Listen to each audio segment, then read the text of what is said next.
1 week out from election day. Did we mention that? And President Obama is making his final push for Hillary Clinton, recently sitting down for an interview with comedian Samantha Bee and suggesting that Mrs. Clinton's critics are driven by sexism. Take a listen. If and when Hillary is president, what do you think will be the female equivalent of "you weren't born in this country"? I think the equivalent will be she's tired, she's moody, she's being emotional. When men are ambitious, it's just taken for granted. Well, of course they should be ambitious. When women are ambitious, why? That theme, I think, will continue throughout her presidency, and it's contributed to this notion that somehow she is hiding something. It's not the first time President Obama has invoked gender into this race. Last month, he told attendees at a Clinton fundraiser, quote, "There's a reason why we haven't had a woman president. We as a society still grapple with what it means to see powerful women." Joining me now, Sheriff David Clarke of the Milwaukee County Sheriff's Office, and Julie Roginski, Democratic strategist and a Fox News contributor. Great to see you both. Good to see you, Megan. I love when Sheriff wears his hat. Sheriff, your thoughts on the president's comments? Well, you know, Barack Obama for 7+ years has played the race card that every time somebody criticized him, it was because he was black, and it scared off a lot of Republicans.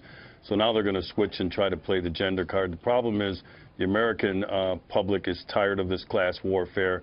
The reason why they don't like Mrs. Bill Clinton is not because she's a woman. It's because she's dishonest and because she is hiding something. She's hiding the truth. She tries to play herself off as a victim, like she's Little Red Riding Hood, but she's more like the big bad wolf. As soon as you turn your back on you, she'll bite you. Now look, this is politics. It's a contact sport. It's not for the faint of heart. My response to what President Obama said is, if she can't stand the heat, she should get out of the kitchen. Julie? Well, first and foremost, I think you just proved my point, Sheriff. And, you know, you and I were outnumbered last week, and I love you, but she's not Mrs. Bill Clinton. She happens to be Hillary Rodham Clinton, who's her own person and is running as her own individual. She's a former senator. She's a Secretary of State. She's not Mrs. Bill Clinton, and I think you just encapsulated exactly why a lot of women think that it's not my job to give you her bio. It's not her bio, but it's also not your job to assume that she's just a little woman who's married to She has run with that name for a long time. Well, she's run for that name because she happens to be married to the former president, but she's certainly not Mrs. Bill Clinton. She should embrace it. Well, no, she actually shouldn't embrace it. She should embrace the fact that she's a very accounts lawyer in her own right, a very accomplished woman in her own right. Let me ask you this, Julie. Let me ask you this. Do you think there's something to the notion that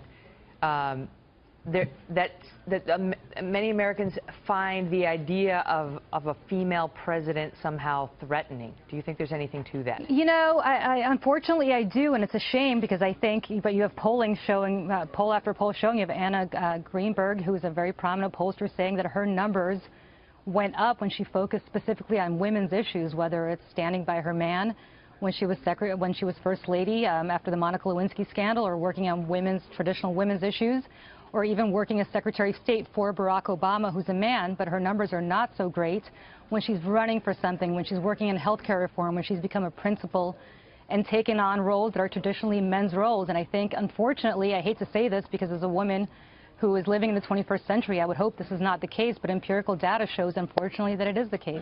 You know, Sheriff, I remember 8 years ago, when Sarah Palin was on the Republican ticket, they were doing full articles about how she was going to balance her situation of having, I think, 5 kids and being vice president. It was just like, basically, for lack of a better term, screw you for writing that, right? Because nobody was wondering how Barack Obama was going to balance having 2 kids.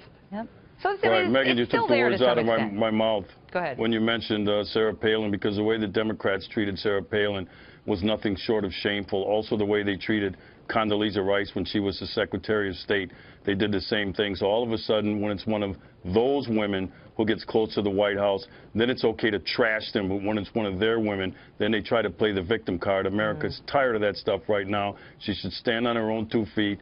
Take the heat. Look, this is for the presidency of the United States. Nobody's going to feel sorry for her. Right. Nobody's going to back down. I'm glad Donald Trump's not handling her with kid gloves. Right. Julie, that is true that there was Sarah Palin endured a lot of sexism when she was running, and the women's groups, I mean, the silence was deafening. They were not there for her, you tell me, because she is a Republican. No question, and I agree with you 100%. Sarah Palin got the short shrift in many ways. So you understand why Republicans are like, 100%. boo-hoo, we're not No. listening to your complaints now. Where were you when one of ours was being attacked? First and foremost, some of us were there for Sarah Palin, not specifically on her policies towards women Well, or those things that we two. help women. But some of us did feel that Sarah Palin got incredibly short shrift, especially when you said what people were saying, how is she going to balance having children and she had a newborn. And put her on the who had cover, I think issues. it was of Newsweek, in a photo shoot she did for a biking magazine. Yep, but listen, I'm not sure if she should have posed for that necessarily for that picture. But, oh, come on. But having said that, look, I mean, there's no question that if you went to the Republican convention, as all of us did, and you saw some of the buttons being handed out, and you saw some of the things that were said about her, she was called the B word, she was called the C word, she was called all sorts of names that I've never heard a man being called, and you can't say that's anything other than sexism, unfortunately. All right, I got to leave it at that. Give you the last word. Great to see you both. Good to see you.